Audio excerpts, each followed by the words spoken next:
টাকা দিয়েছে আমার পরিবারকে সহায়তার জন্য। আমি ওনার কাছে চিরকৃতজ্ঞ।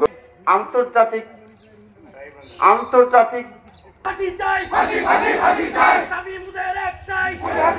বাবু গুরুচরণ রায়, সহযোগী অধ্যাপক, সভাপতি ধৈর্য সহকারে বসে দাঁড়িয়ে থাকার জন্য।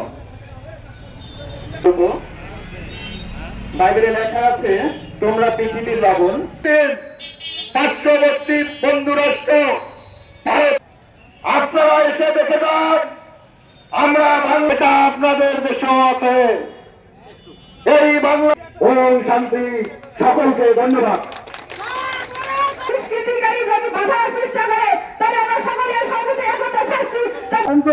পঞ্চগুরু সুধী সজ্জন চত্রে বলা হয়েছিল আমার মা পরলোকে প্রশাসন না কেন আপনাদের এই মঞ্চ থেকে উদার